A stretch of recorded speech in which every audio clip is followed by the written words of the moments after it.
Hi guys, it's Charla from That Girl Cooks Healthy. Welcome to my channel and thank you so much for watching this video.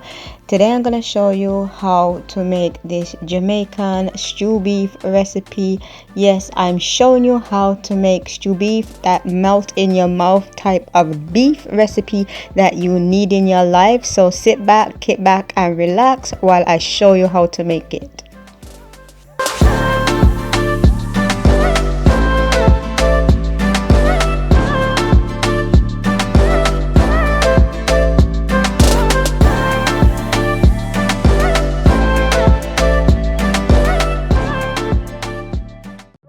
So these are the ingredients that you need for the recipe.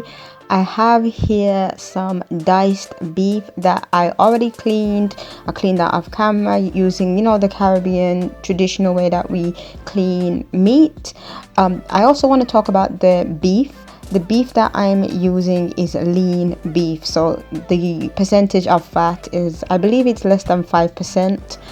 It's also labeled as premium. That's the one that I purchased. It was labeled as premium, so you definitely want to use beef that is premium, lean. It will have a description depending on where you buy it from in terms of its quality.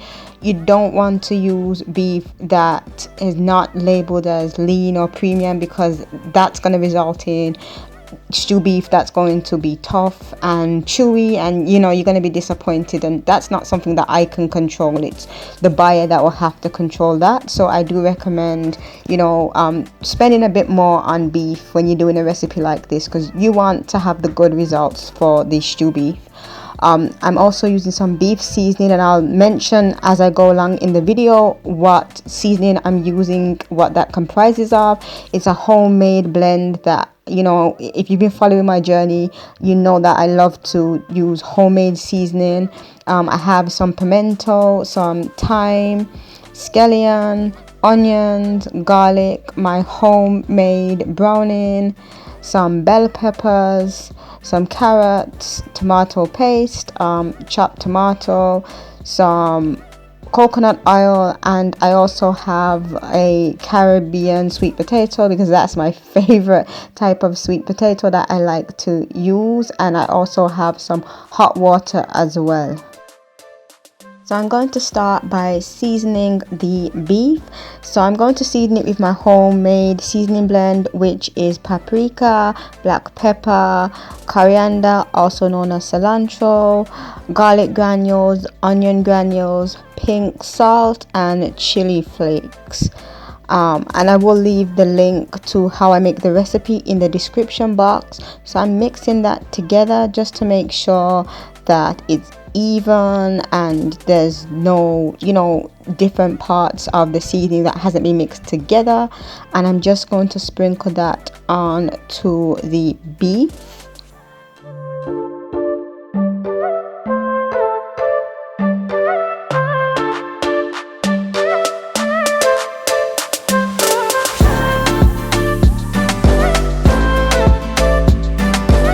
So now I'm just going to mix that seasoning into the beef, and I'm using one hand because the other hand is controlling the rest of the ingredients that need to go into seasoning the beef.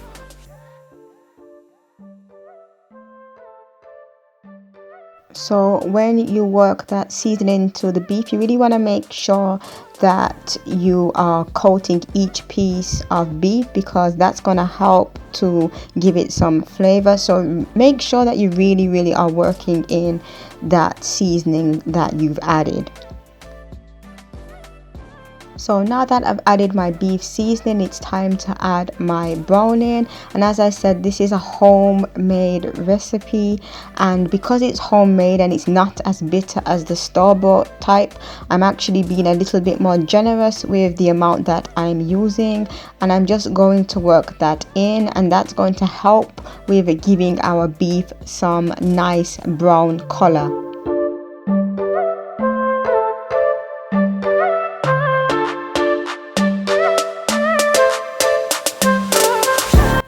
So now I'm going to add my onion, garlic and scallion. You don't have to add these ingredients now, but it's just something that I tend to do.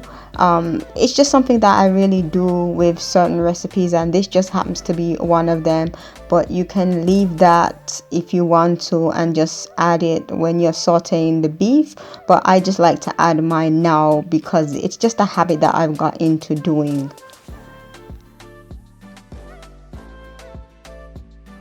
So now I'm adding my carrots as well, and again, same thing as with the onion and the scallion. It's just a habit that I've got into by adding these ingredients now. You really don't have to add your onion, scallion, garlic and carrots now. If you don't want to, you can just add them when you're cooking. If not, you can do what I'm doing now and just leaving all of this to marinate.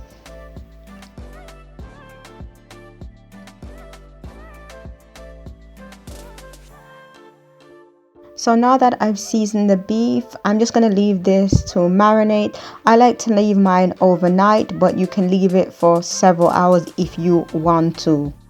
So now I'm going to heat up my Dutch pot, and then I'm going to add my coconut oil. I'm just going to allow the coconut oil to melt in the Dutch pot before I begin to sear my beef.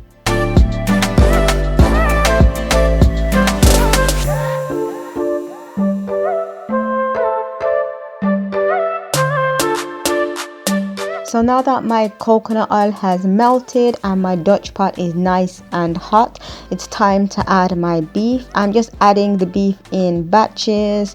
So what you need to do now is scrape off as much of the onion and scallion from the beef. Don't worry if you can't scrape all of it off, it's okay, but you definitely want to make sure that you don't add your carrot. If you added your carrot at the beginning during marinating, you don't want to add it just yet. So scrape off as much as you can.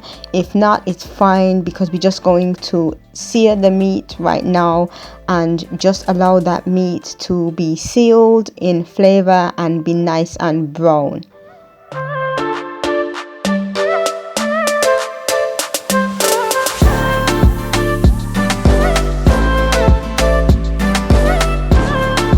So as you can see, all of the beef has been added to the Dutch pot. So I'm just continuing to stir that now, and I'm sealing the beef.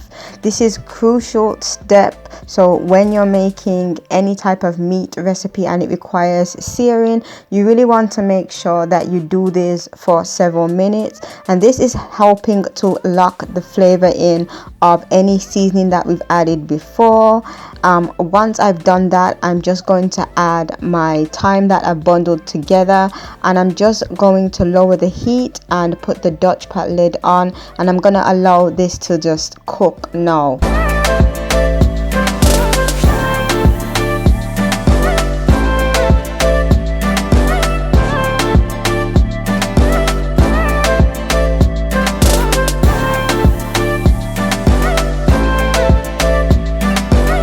So this is what the beef looks like after it's been cooking. As you can see, it's sitting in some excess liquid, and I actually expected that and I wanted that, and yours should be looking something like this too.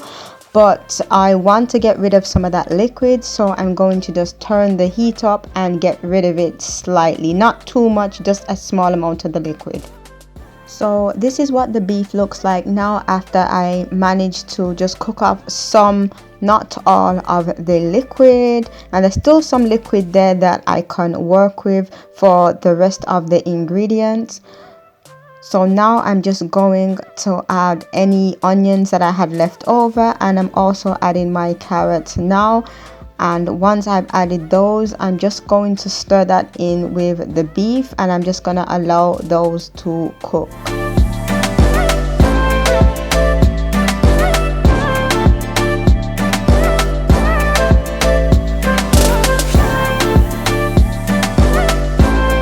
So now that the carrots have cooked, I'm just going to add my bell peppers And once I add the bell peppers, I'm just going to fold them in with the rest of the ingredients and just allow those to cook as well. Now I'm going to add my sweet potato, my chopped tomato and tomato paste, my scotch bonnet, and some warm water as well. And I added that to the bowl that I had my ingredients in at the beginning, and that just gives some extra flavor as well. And I'm just going to just stir those in and just fold it in. You don't want to add too much water because you don't want to be left with too much water, so it's better to have less water to begin with and then add more water as you go along, then add too much at the beginning. That's why right now it does look like it's too much, but it will definitely work and you will see that the ingredients will break down. And I just added some more of my homemade browning as well, and that's an optional thing. You don't have to do that, but that's something I like to do.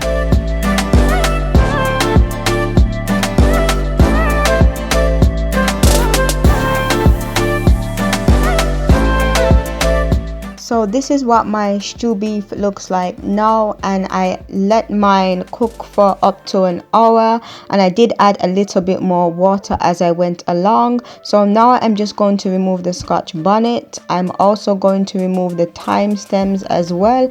And as you can see here, that the stew beef has an even percentage of liquid to the vegetables and meat that's in there. You know, you don't want your stew beef to be too much liquid, so it's like a soup, but you also don't want it to be too dry. So that is a really good ratio that I have there. And if you want to add more seasoning at this point, you can taste it and do that as well. And I'm just going to give you a close-up view of the stew beef. This is something that is a favorite of mine. I hope you guys will enjoy it as much as I do. Thank you so much for watching this video. Don't forget to like, comment and subscribe, and the recipe, well, should I say the link to the recipe is in the description box.